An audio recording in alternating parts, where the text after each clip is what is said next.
Our Paralympians, as seen in this Channel 4 advert, are hoping to make history in Paris. Absolutely brilliant! But for most disabled people, sporting glory isn't on the cards. Instead, it's an inaccessible world that stops them going for gold. Research out today about the charity Sense reveals that inaccessible venues and untrained staff prevent 4 in 5 people with complex disabilities from exercising, putting them at risk of illness. Where have you travelled from? Huddersfield. You quite rural, isn't it? Yeah. But you can't keep fit if you can't get out. Debbie North has come up with a way of helping unlock the sports venue that's free to us all. The great outdoors. We'll just climb up this bit here. Her charity, Access the Dales, is on a mission to open up God's own country, Yorkshire, to all. So how's that for you? Wow. So my husband and I were very keen hill walkers. Then when my illness took me to being in a wheelchair, it absolutely crucified me to think that, you know, I was never going to be able to do that again. But in this machine, I can go where my walking boots would have taken me. This is called... And the great thing is, now over disabled people can enjoy these trails for free, using one of these off-road machines. It's very much about giving the people the tools to be able to access the countryside. And really, if you start planning something with the need of the most needy, then you're opening it up to more people being able to access this beautiful, stunning locations like we have here. Britain was home to the Paralympics in 2012, promising to bring the most accessible games ever and leave a lasting legacy.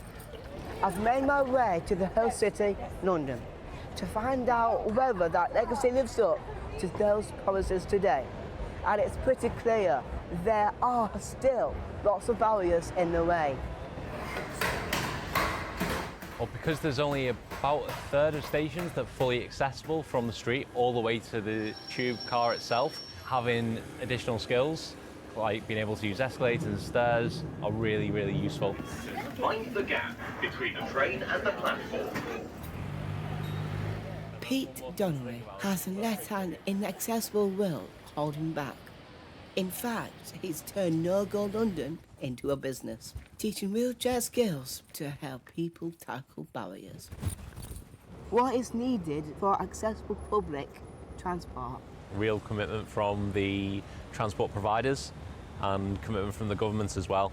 So bringing in legislation that makes these organisations take action and make these transport systems more accessible is key. At the current rate of progression, then it's not going to happen anytime soon. Wheelchair skills are essential, and it always baffled me at why this set of skills wasn't taught as standard, but it is both sides of it. We need to create an accessible world as well. Last night, the former Paralympian Tanni Grey-Thompson was forced to crawl off an NNER train after no one arrived to help. The company said they were investigating what's happened. Public transport is just one of many challenges. Hi, how are you? I'm good, thank you. Shyla, who is partially sighted, has had to rely on family and friends to even leave the house. Depending on people, it gives me stress, anxiety as well. The main problem is, in the street, the car parked they're half on the path, half on the road. I might bang into things, I might slip over, or I might trip over for something. Despite living in Leeds for 26 years, Shyla only discovered there were services available to help her in February this year. So it feels great, at least I can go out now. Going out and meeting other people, I think it's giving me more courage as well. Hi. But access is also about living life to the full. Content creator Holly Fleet highlights the challenges faced by people with invisible disabilities by sharing her experiences with inaccessible events. Cheers. Cheers. I live with a condition called ulcerative colitis, which nearly took my life. So having a stoma bag has meant that I'm now able to go out of the house. Could you tell me about your experience at the Taylor Swift gig?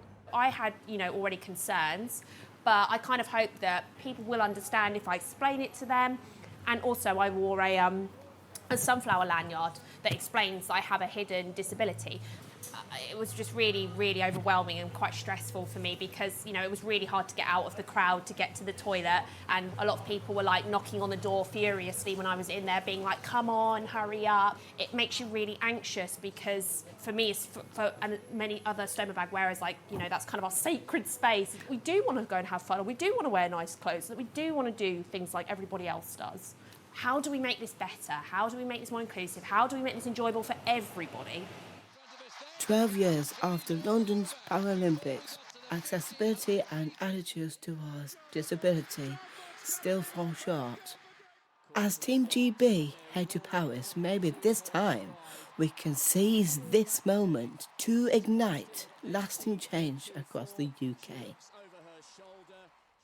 Ruben Reuter there, and Transport for London told us they're working hard to increase the number of accessible stations, aiming for all stations to be step-free by 2030.